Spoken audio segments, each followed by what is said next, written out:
Today, our special guest is Doug French. Doug is one of the founders of Dad 2.0. He has been a blogger and an advocate for fathers, a dad fluencer, an author, and a public speaker for a good long time now. And he's here to speak to us a little bit about what exactly is going on with what exactly is going on in the dadverse today and why it is so important for us to share our stories out there to help normalize the overall presence of good, caring, and dedicated fathers in the world today. So without any further ado, I'm going to turn it all over to Doug. Good afternoon, Matt. How you doing? Doing well. How about yourself? I am just floating on the angels' gossamer wings. Every day's a gift, and yes, it's reached that point. I'm about to turn 55 on Saturday, so Congratulations. I appreciate your respecting my family's privacy at this difficult time.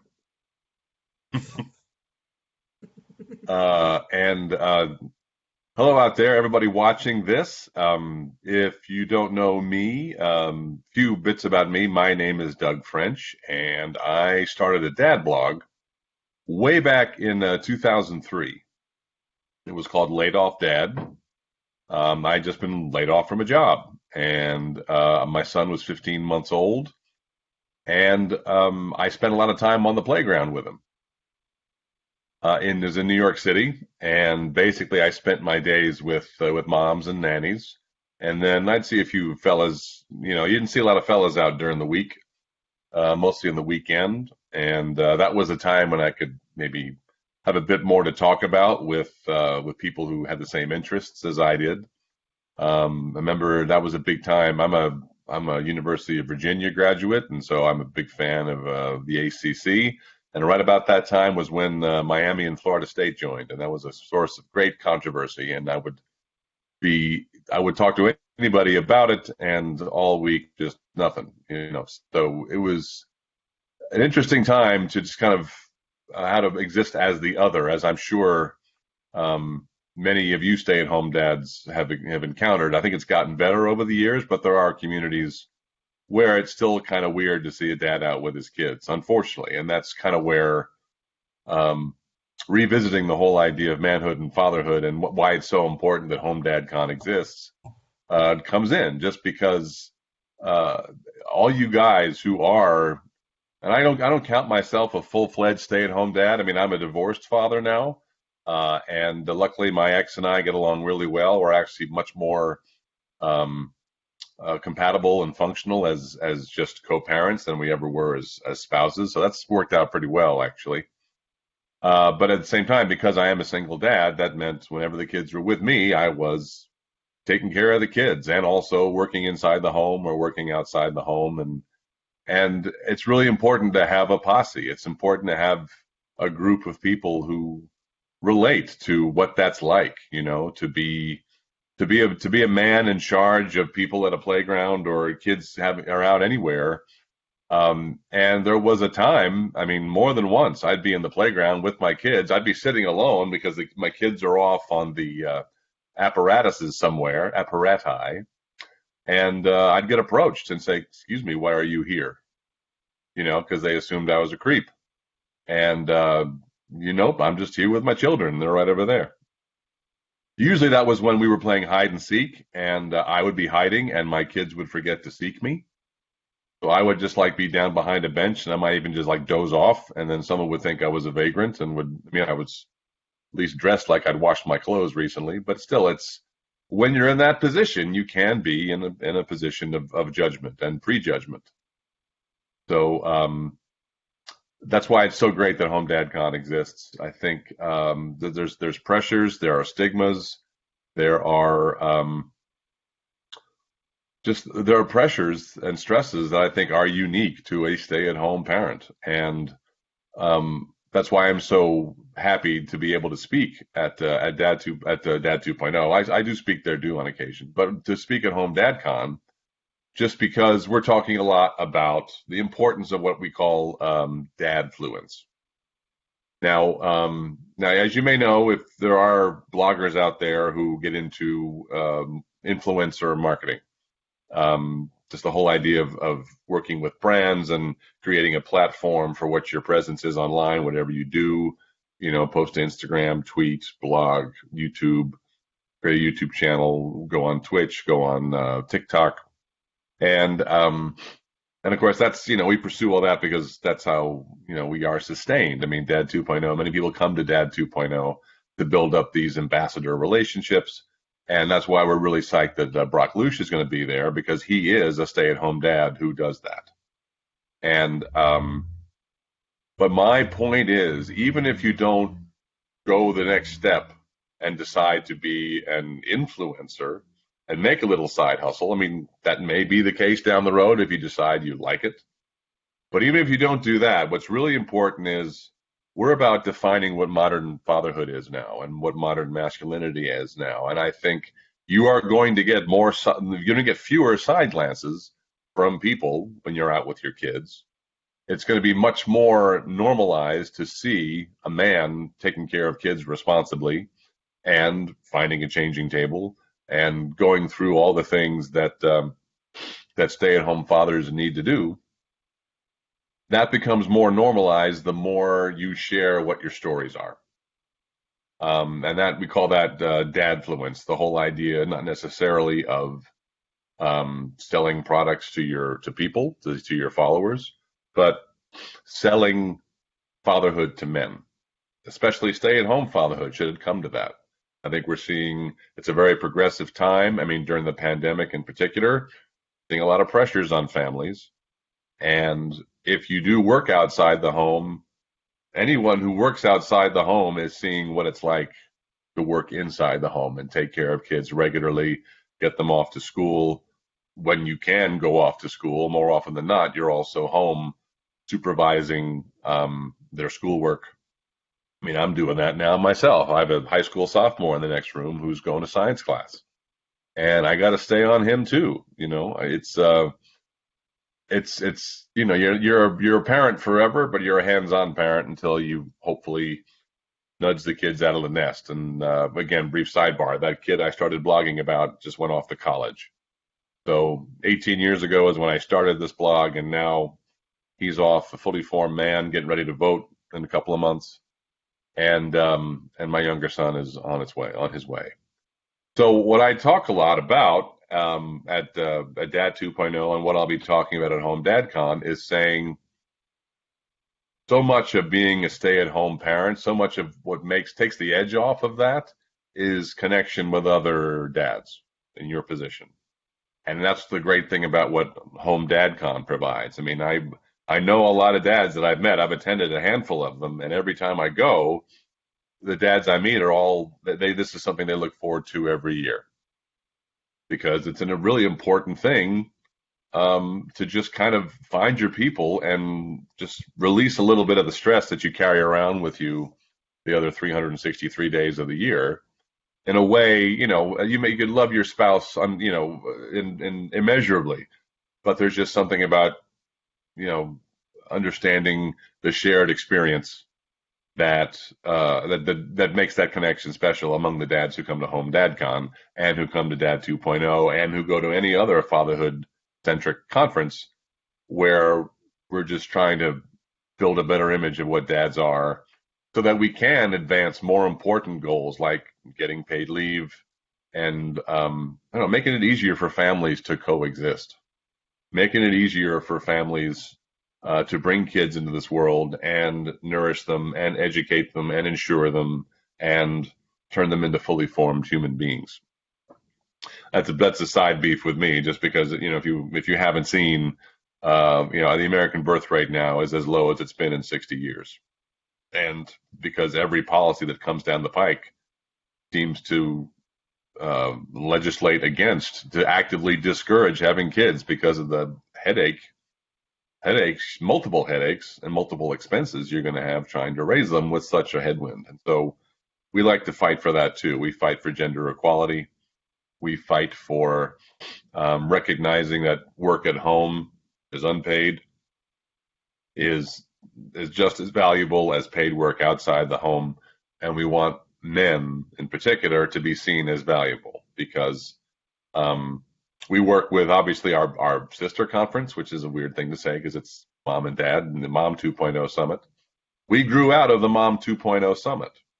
The expression I've always used is we emerged from Eve's rib because mom was around first. They're 2 years older than we. They just had their 12th event last week, and we're about to have our 10th next week.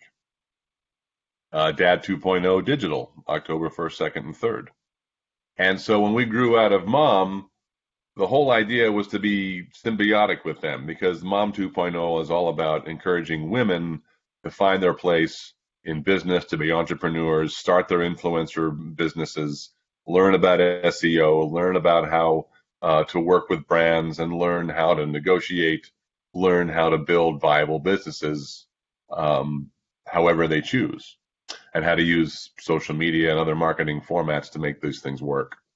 And we're all about that too, but we have that extra soupçon of activism because not every community takes fathers seriously as caregivers. And so the expression goes, if you're going to take women seriously out in business, you got to take men seriously. If you're going to, actually, I should say it again. If you want to take women seriously taking care of business, you got to take men seriously taking care of kids.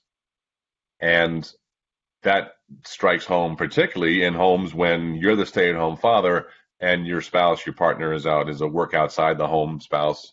I'm not sure she is now, but she was once and will be again. So when we talk about that level of influence, we're trying to sell these ideas as more normal.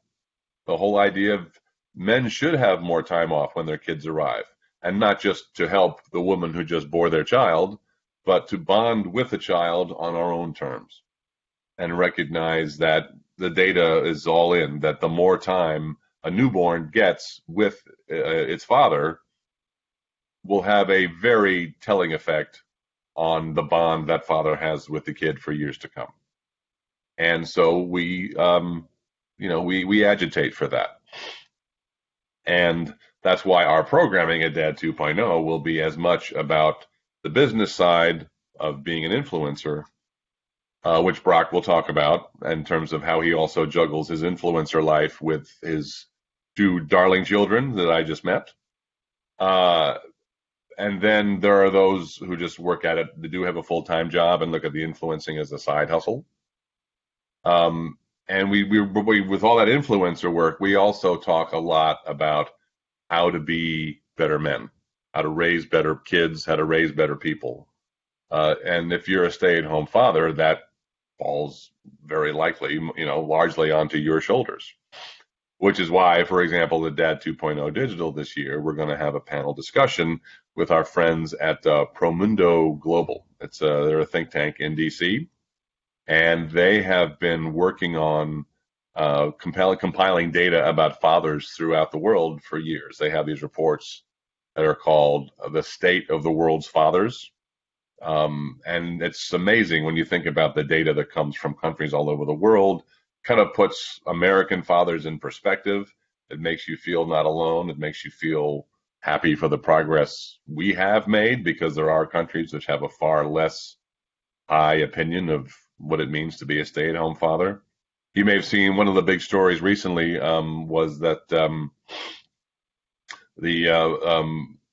in Japan, one of the highest ranking members of the Japanese government took paid leave, took paternity leave, to try and market that to the citizens of Japan to say, look, men should do this. And you also have, there is a first gentleman in New Zealand. Jacinda Ardern is the Prime Minister of New Zealand, and her husband has been very vocal about being a stay-at-home father and how it's a fantastic gig. So that's the kind of imagery that we want to uplift and that we want to present. And every single time any father posts pictures of what it's like with his kids, for good or for ill. If you're stressing out, that's part of the gig too.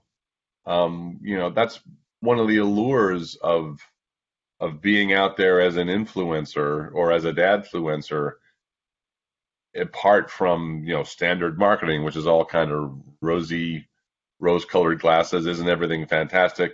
That isn't the case. It stresses us all out, and we need places for that stress to go. Especially when you look into another topic that Dad 2.0 talks about all the time, which is a men's health, both mental and physical. We've talked a lot about, especially now, we look into why is there such a preponderance of men? The vast majority of imprisoned people are men. The vast majority of people who abuse alcohol, who commit suicide, who have all sorts of social ills, they're all men, and we have to discover why that is. And the point I was trying to make earlier about that, about this panel we're having with Promundo, they've talked a lot about analyzing the world's fathers, and they've turned their attention to looking at the boys who become those fathers. The whole idea of what role models are they looking at, and how can we do a better job of investing in boys so that they turn into the fathers that we know our kids need them to be. So we're going to have a panel about that and the research is extraordinary in terms of the data they share and the calls to action that they provoke. And that's something you can all get involved in if you choose to, as a way to just make a difference. I think while we're all trapped in this cage match of a pandemic, it's hard to know what kind of difference you're making apart from keeping the peace in your own household between the same four walls, depending upon whether your children are allowed to go to in-person school or not. And if you get involved in something, I know that really fuels me. The whole idea of, I'm convinced that 10 years of Dad 2.0 and I don't know, is it 25, is it almost 30 years of Home Dad Con, something like that? I am convinced that all that time from all these organizations like Dad 2.0, Life of Dads, City Dads Group, Home Dad Net, the National at Home Dad Network, the fact that all of these institutions exist and are encouraging men to come forward, to be a part of the group, to feel even more comfortable in their own skin as caregivers, that's going to leave fatherhood in a much better place than we found it. And I know if you ever talk to your own fathers about this, my father is blown away just by what his experience was like back in the 1900s when I was born. And he was down the hallway with a pipe in his mouth, wondering when I was going to arrive. And by contrast, I was in the room when my son arrived. I actually met my son before my wife did, which seems unfair because she gestated him for so long, and she probably earned the right to be there first. But I'm okay with it.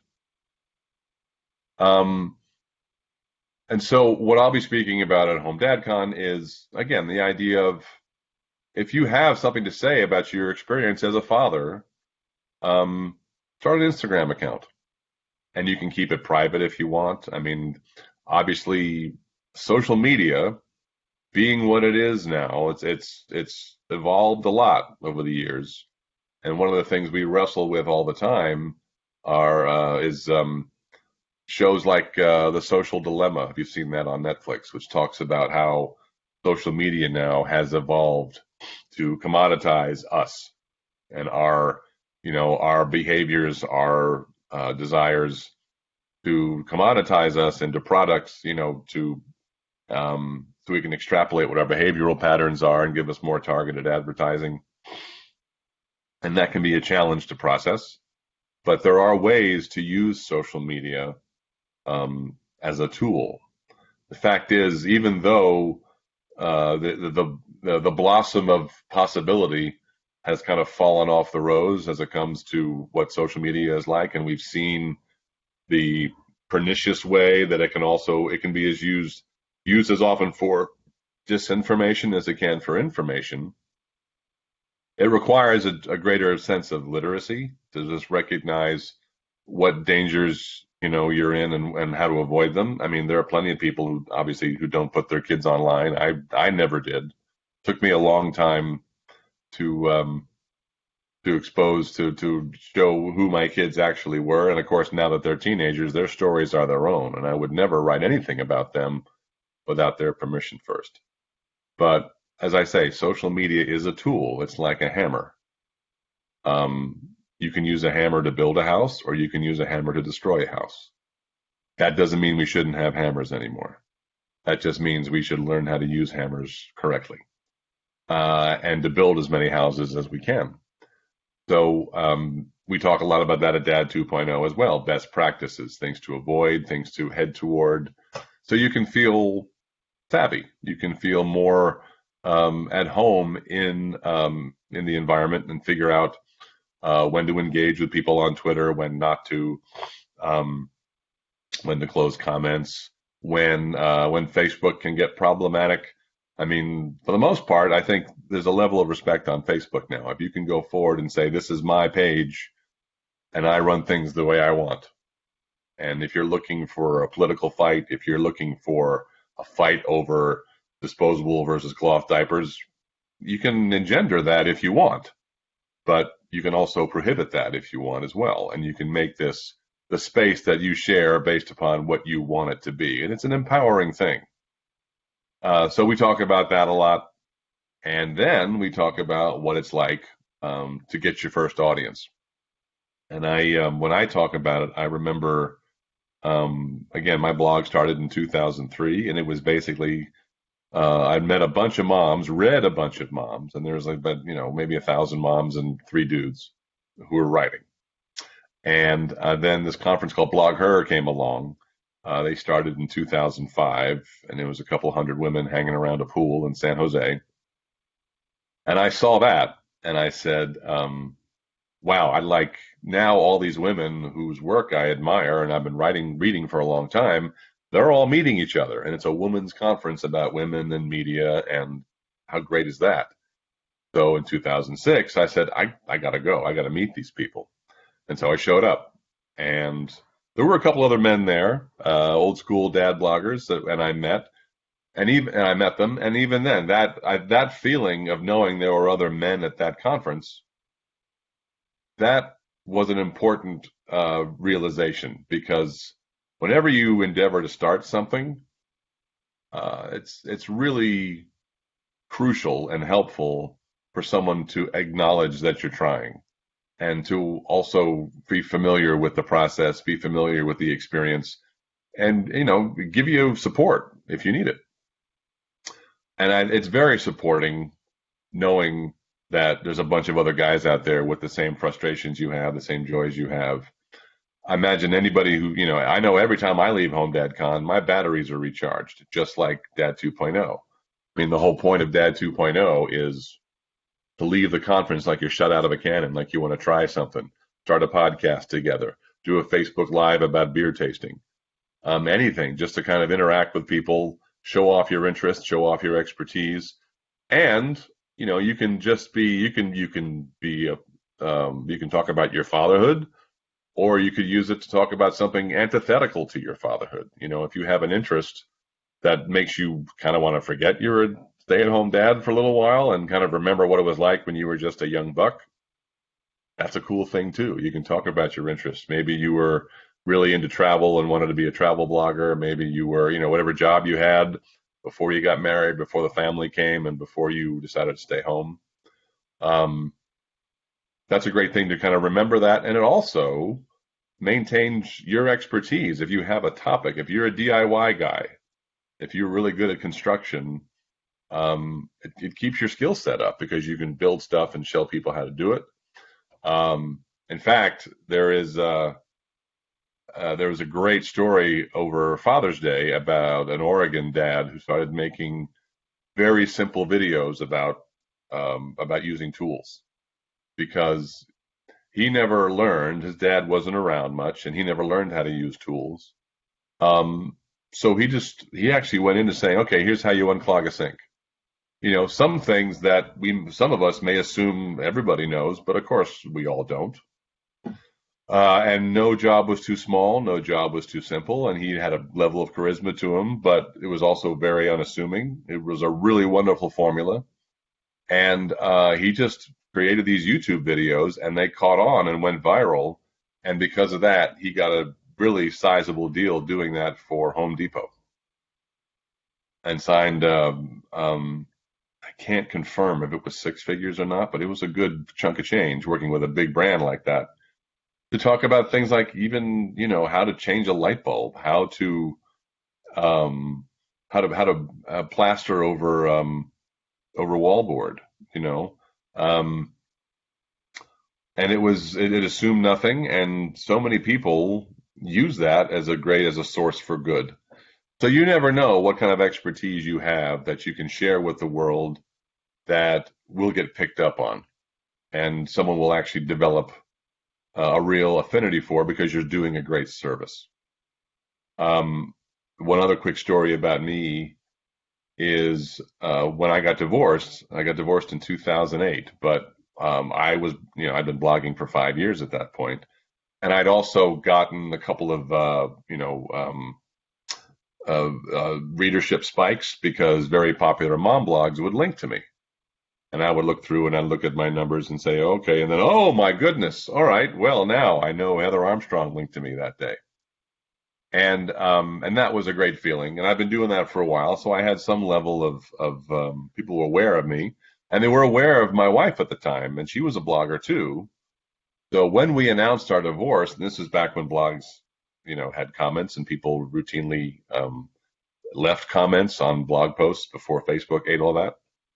But we announced our divorce, and each of us got several hundred comments of well wishing, and that made me feel good because now it still blows my mind that that my kids know that when their parents broke up, over 1,000 people from all over the world left their comments saying, we wish you well, we're rooting for you, we're rooting for your kids, we like both your blogs. I will say, if anybody's getting divorced, one of the great things you can have is a mutual friend who won't take sides. And when couples that I know get divorced, I've tried to be that person as well. I think I have a personality for that. I am a Libra, and my birthday is in a couple of days, as I may have mentioned. So I do have the scales approach of like seeing both sides of both sides. But after we got divorced, my ex-wife and I we were like looking for resources online about how to be a co-parent. There really wasn't a lot. So we started a blog called When the Flames Go Up, and it was about the co-parenting experience and how to kind of rebuild the floor beneath your kids.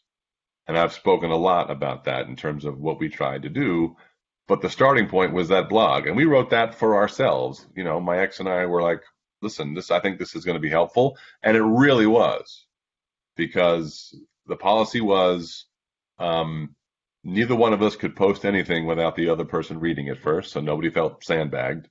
I had the chance to react to it before it went up and vice versa. And it was meant to go up there as a way of just kind of airing out some things in a public way to create the content that we didn't see had existed already. That's kind of like what blogging is. If you don't see something that you want to relate to, make it yourself.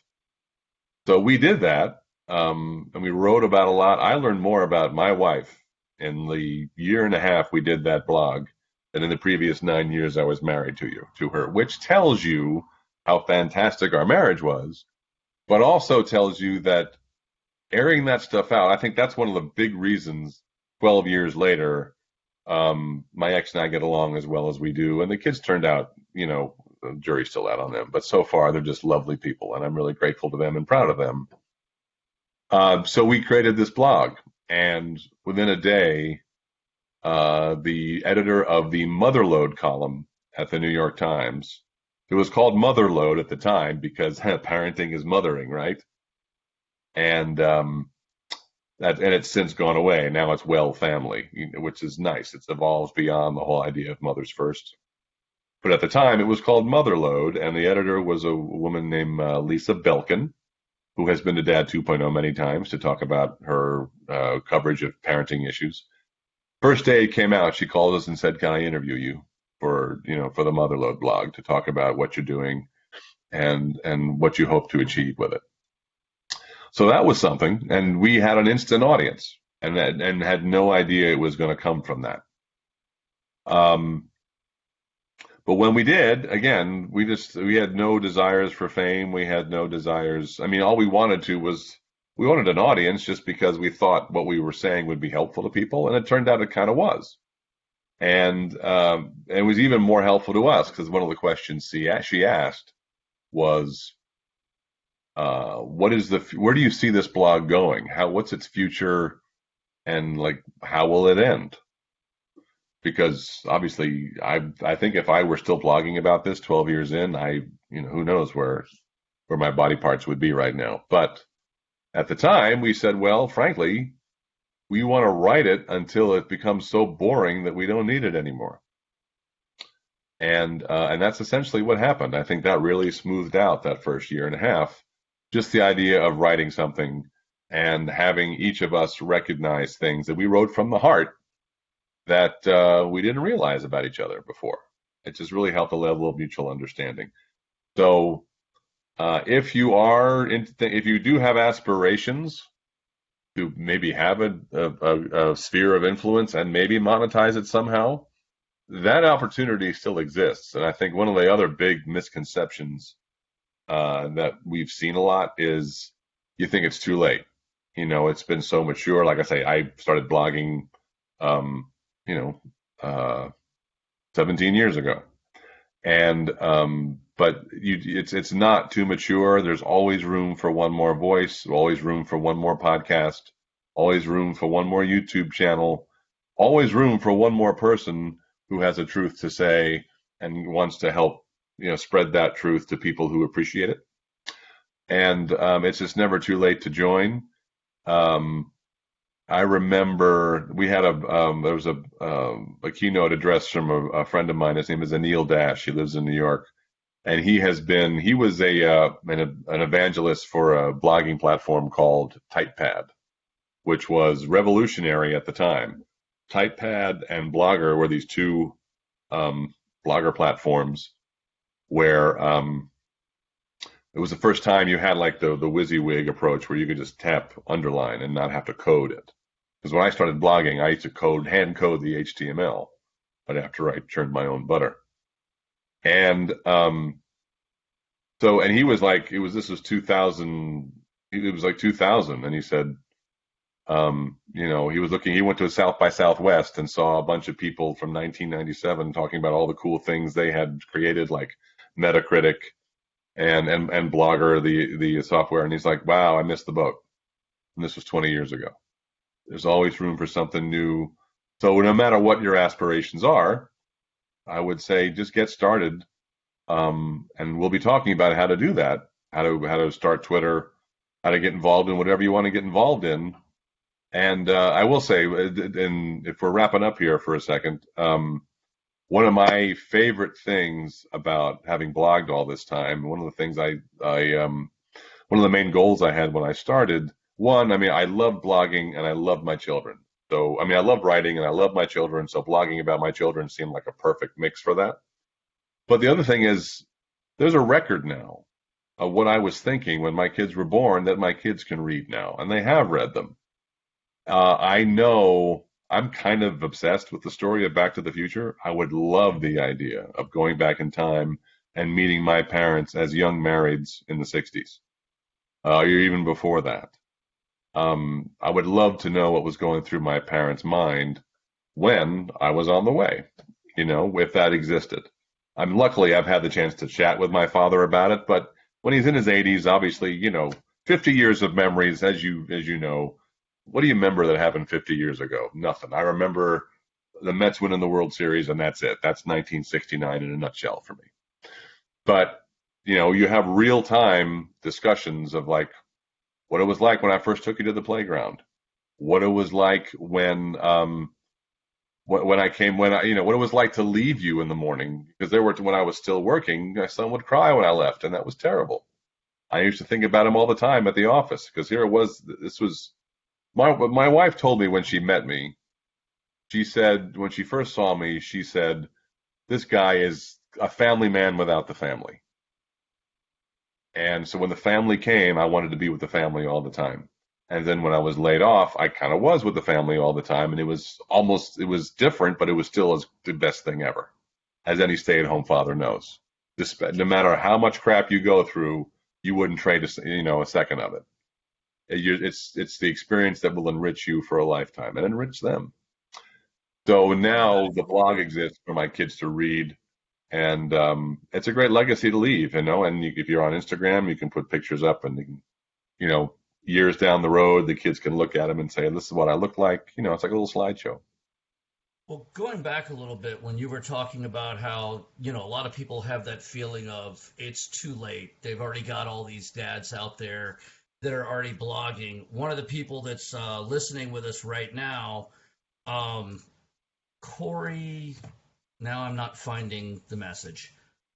They were talking, here it is. It's Casey Evertone Palmer was Hey, saying Casey. that we sorely need to share our stories, that there are maybe 50 dadfluencers total in the entire country of Canada, a nation with 4.5 million dads. So there's definitely room out there for everybody to get out and, tell their story. One of my questions is, and again, I'm 48. I was a chef by trade, so I was never surrounded by computers and the rest of it in my job. So I'm not exactly tech savvy. My question is, what's the easiest way to get started getting your story out there? Well, I mean, it may just be. I think I know when I just I it was fashionable at the time to have a name for your blog. I mean, I thought about it for maybe 4 seconds because I was laid off and I was a dad, so I called myself Laid Off Dad, and that was catchy enough to be remembered.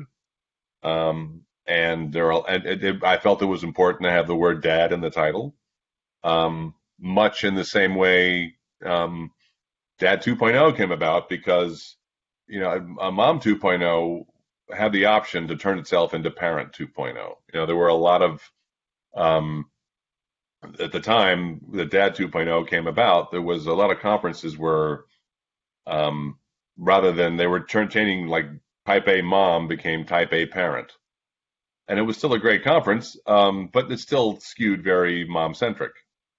And so it seemed important at the time to say, let's make something with dad in the title to make sure that something specific to dad is always front and center. So, I mean, the easiest way is if you want to build a brand, I mean, now it's just I'm DougFrench.com now, but or Mr. Doug French, I don't, or I'm on Medium. I usually blog more on Medium now than I do on my own site. But the first step is, deciding what kind of web presence you want. You can start on Medium. Medium is free. You can log onto that now and just be yourself and start writing about that. I mean, and that's it's very compatible with Twitter. And you can embed pictures in it. It's very user friendly. It's very intuitive. So you really don't need to be much of a tech genius. In fact, if you're on Twitter, what you basically do, it's a nice dual thing, is once you're signed on to Twitter, you're signed on to Medium, because Medium doesn't ask for a password. Medium will recognize in your browser, oh, you're on Twitter. Well, now you're on Medium too, because it was developed by the same people. So, and then you can embed pictures, and you can embed. I know what the Dad 2.0 Fatherhood on Friday newsletter every week is on. We put that on Medium. And I can embed the podcasts, the weekly podcast in there, so you can just click on that and listen. There are lots of options to embed stuff there. and it automatically embeds. I mean, it's you if you want to embed a tweet, you just put the URL and it flashes to an image of the tweet. So there are very options now that make it very um, you don't have to be tech savvy to do it. It's very intuitive and very and it's handsome and it's interactive and it works. So, on the same vein of thinking, are there any particular platforms that you should avoid? I mean, are there platforms that are just like, I mean, have negative connotations or might not reflect well upon you for using them? Well, I think, the other thing too is that a few years ago, when the big social media platforms became public companies, there was a whole new imperative there, right? And then, again, if you look at um, the Social Dilemma, that Netflix special, there's people who were in charge of monetizing those sites because once you're public, you have to have a profit motive, you have investors, and you have to have results. And so, about that time, people were veering away from kind of relying on your marketing to be on Facebook or Twitter, Instagram, which is part of Facebook. Um, I know people are like, Canadians are very excited about TikTok because it's like the only social media platform not developed by Americans. Um, and so what became more de rigueur was if you want to speak to people directly, you started a Medium account. You started your own newsletter, which is easy it's with Mailchimp. You can create, or Substack is another important platform you can use to create newsletters, and people can just directly subscribe to you, and you don't have to rely on a third party platform because now Twitter and Facebook. You could build, I mean, at the time, there were people who were on Facebook a long time ago who built up, thousands and thousands of followers and friends. But then you'd post something in Facebook and maybe 10% of the people who follow you would see it because it's called throttling. They would, it's like, well, yeah, we let you build this for free, but now we're going to charge you to access it. So, I mean, avoiding Facebook, I don't think that's necessarily. I mean, Facebook, there are people who have a strong ideological opposition to Facebook because of how um, there's a lot of speech on there that people find really objectionable, and Facebook does not seem contrite about the level of discourse that it allows because essentially getting rid of that rhetoric, getting rid of that dialogue eats into the profits. They're all about views and eyeballs, and that's kind of a shame that such virulent capitalism has overtaken the discussion hub. So that's why podcasts became so great too, because all you got to do is you say your own thing, post it to whatever platform you're going to use, and that can be again a direct communication between you and the people who subscribe to you, and every person who subscribes to you is going to see that.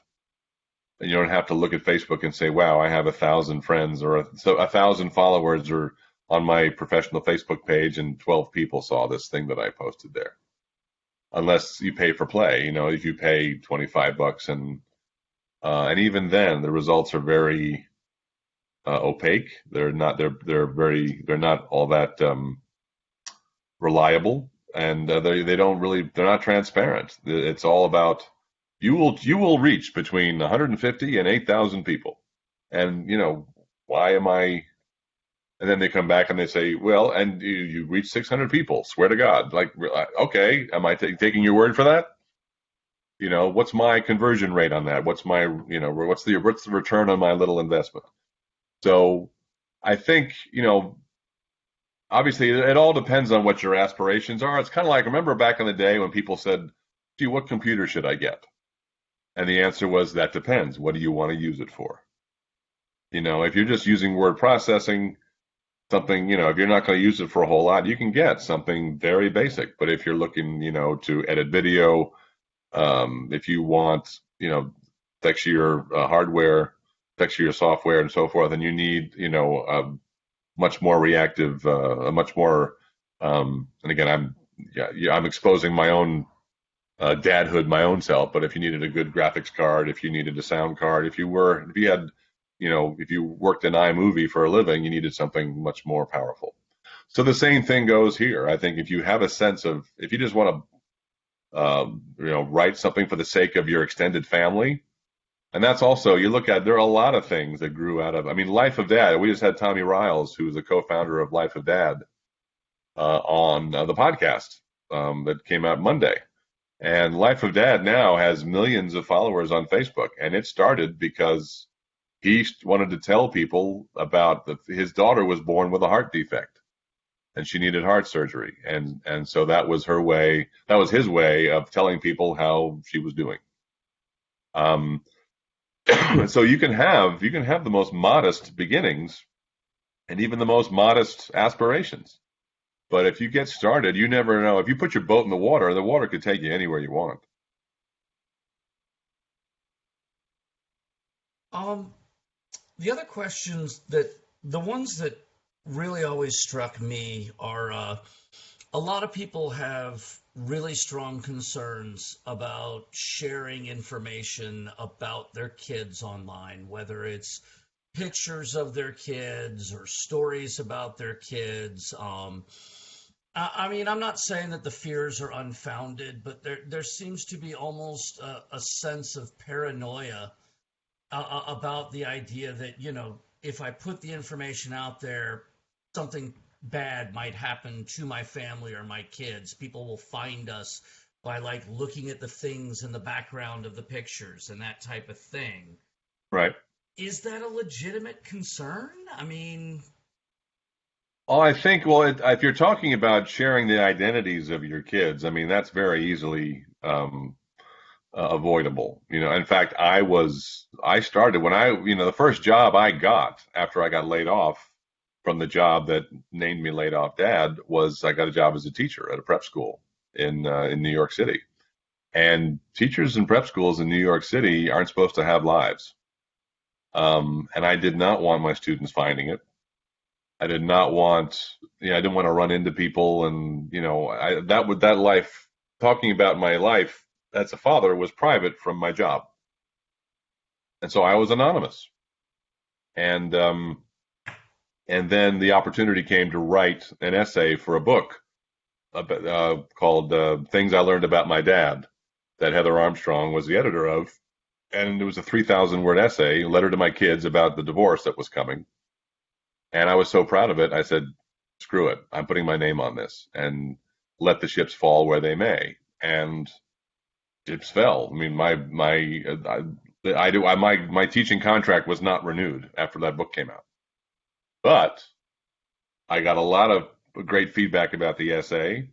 I met a lot more people, and Dad 2.0 grew out of that. And if I were still teaching, maybe Dad 2.0 wouldn't even exist. So, again, we talk a lot about is there such a thing as a genuinely bad thing? A bad thing is only a bad thing if only bad things come of it. But if you can find opportunities, there's a gray area there. So, again, and your blog can be, it's about you. You can say, this is what I went through, but you can say, these are my two kids, Tippy and Flippy. Not their real names, but here's the frustration I had trying to find a changing table, in near this park. And I went through that. I remember, if there's, with every milestone in your kid's development, that's a whole new headache. It's one thing when your kids are in diapers and you have to change diapers. Then they're out of diapers and you got to find bathrooms, like Homer Simpson very famously said, as soon as the kid learns to talk, they learn to talk back. So it's a developmental milestone that you have to just react to. That never really, it occurred to me that it's all about my own frustrations. I still even talk now. I will write about conversations I have with my teenage sons about modern masculinity, the whole idea of, it's tough. It's as challenging to be a dude now as I think it's ever been. And I'm not saying that's necessarily a terrible thing, but to someone who's just growing into this, who has a limited sense of the overall worldview. You know, you're talking about any father of boys there, and every mother of boys out there, for that example, knows. You maybe had a son come home and say, "Why is everybody in my elementary school so crazy about girl power? You know, girls in science and girls need to do this and empowering girls to achieve." And I remember when my son graduated elementary school in fifth grade, they chose 6 kids to give little speeches. Just they know, thank you very much for the school that I was in. I learned so much. And they chose 6 kids, and they were all girls. And I wrote a piece about that saying, you know, the odds of that happening by chance are 1/2 to the sixth power. And that's a really infinitesimal chance. And it talked about how girls and boys are socialized. You know, maybe girls were more inclined to write something that teachers were willing to show off, and maybe the boys were all wise asses. But anyway, I wrote this post and it went viral. How dare you say that? Bottom line, that was an experience. But I've been talking to my kids ever since about, like, you have to understand this is actually important because this is new. You know, girls have been kind of taught to be second-class citizens for a very long time, and we're trying to overturn that. But as in any situation, when you start a trend, there's going to be some levels of overcorrection, and you're going to have to just be strong enough to withstand that, recognize they're happening. Don't take it personally because it's not about you. It's also very simple when you're kind of a teenage narcissist and everything's about you. You got to teach them to kind of divorce themselves from that and recognize that the way to combat that is to be the best person you can be, and understand in your heart that even though you might not be you're guilty of the sins of the father exist, and we're here to hopefully create a situation where your generation has fewer issues to worry about, so that the next generation can feel better about itself than this one does. So we have another question out here from Danny Mercer, who asked a really great one. How do you schedule blogging, vlogging, streaming, writing, and all the other things that you do in the middle of parenting? And I'm with him on this one. I can't imagine how you find the time for that. I have 2 kids. I've got a first grader and I've got one that would have been starting preschool this year had school been a thing. But just between keeping up with my first grader and my 3-year-old and keeping a house clean and all the rest of it, do you sleep? Well, obviously every situation is different. It does help. I mean, when I was laid off and therefore home a lot, I was the guy who cleaned the apartment anyway. When we were, you know, my ex-wife will tell you, and even you look at her house now, you think, okay. But so I did the cleaning anyway. I mean, it's kind of like, if it's a passion, if it's something you love, like I kind of got clued into this because I loved HTML. I just loved the autodidacticism of it. I loved how it was a culmination of so many skills. And I actually taught this to a bunch of 7th graders at the school. I proposed, I wanted to say, look, here's what I think it's the ultimate analytical skill, because you had to design a web page, decide what you wanted it to look like, and then learn the code to make it look like what you wanted it to look like. And I loved that. I was just obsessed with it. So again, I'm not going to say you need to be obsessed with something to make time for it, but you do have to derive genuine. If it's a chore, then it's not going to go far. You know, if you look at it as something you've got to do, that's not tenable. But if you really want to make time for it, I think the other story, if you love it, you'll make time for it. And if you decide, if you have to learn to love it, like, you know, if you're starting to work out for the first time and you don't love it, but then you build up that muscle that makes you kind of like it and kind of enjoy it, especially if it's kind of me time, you know, because writing is very solitary and stay-at-home fatherhood is very not. And so if you can make a point of carving that out and saying, I need this time now, and I think every every pair of partners, if there's one stay-at-home parent and one working outside the home, that stay-at-home parent has to make a deal and say, look, this is my job and I'm with you, but I know this is what I'm supposed to do and I'm happy to do it.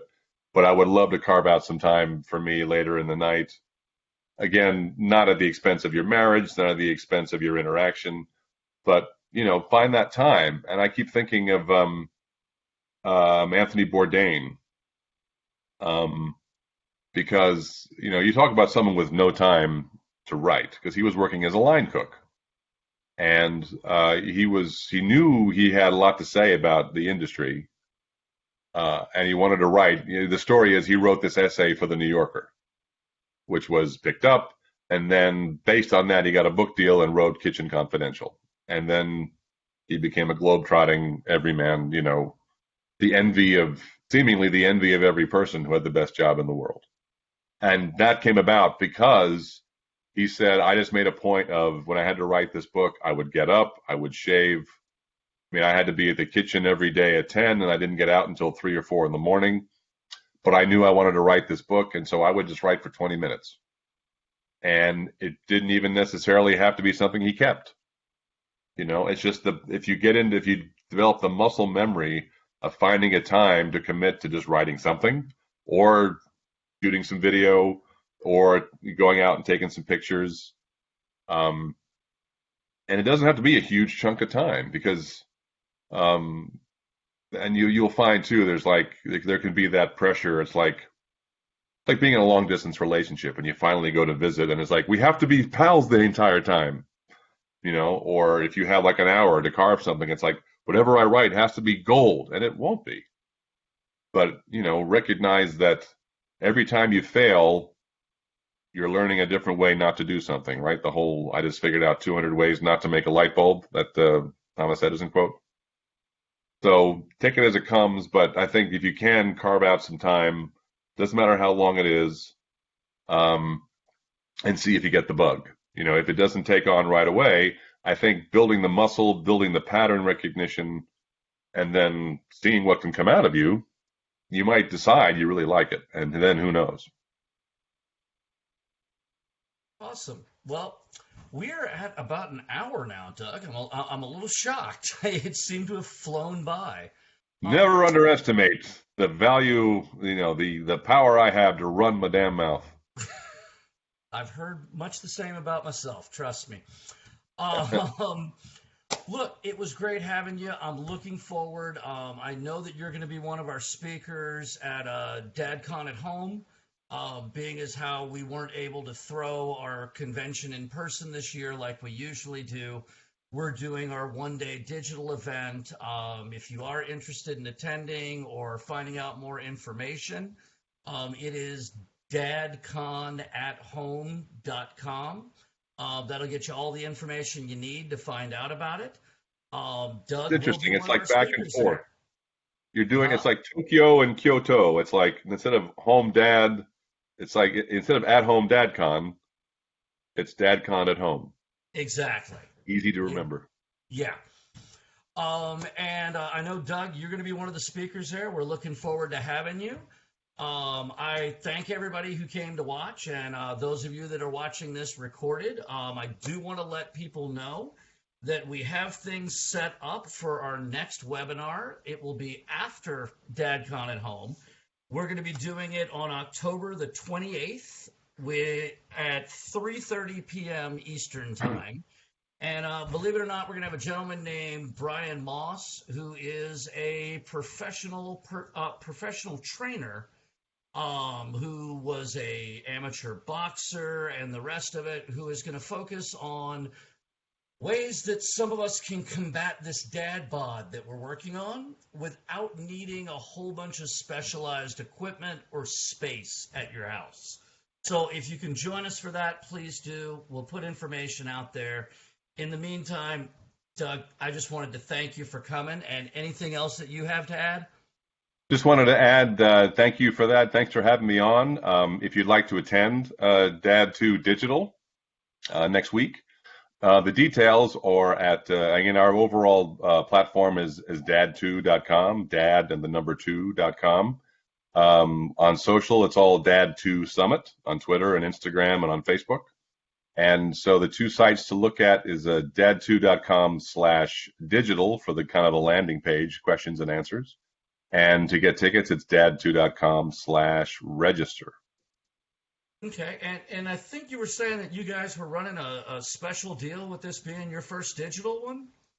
Well, yeah, there's two bits of information. Our keynote speaker is Michael Ian Black. Wow. Yeah, he's you know him from his 30-year comedy career, and he's written a new book called The Better Man. And he wrote a book. It's about solving the riddle of modern masculinity for the benefit of his 19-year-old son Elijah. I am very looking forward to interview him because he's about my age and his son's about my son's age.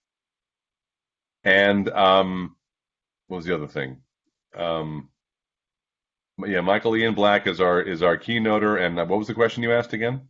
You had mentioned to me before that you guys were running a special deal. Yes, thank you. Yeah, so because things being the way they are, we want to get hopefully encourage a lot of new dads to come join us in the digital event and then come see us in person.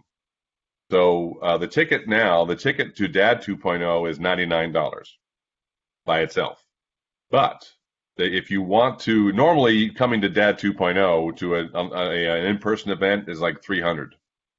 $299 is what it normally costs. But because of the pandemic and because of the nature of we'd love to have a digital audience. Anybody who comes to Dad 2 Digital can go to Dad 2021 for just $50 more.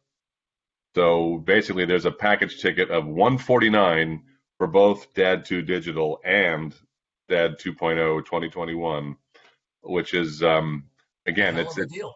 Yeah, it serves us no purpose other than to have more people there. And I think once you get there, once you meet people in real life, we just had our in real life event right before the pandemic hit over Leap Day weekend in DC. And once you come and so you can, I'll don't take it from me. If you guys had a good time, met some guys you can kind of keep in touch with all year long. My favorite thing to hear is when someone says, "Hey, we started this podcast, we started this business, we started this blog together, we started doing something because we met at Dad 2.0." And that's anytime that incubates something that puts the image of fatherhood forward, then there's nothing better. Awesome. Well, look, on behalf of the National At Home Dad Network, as well as Dad 2.0, we want to thank all of you for coming, and we will see you next time.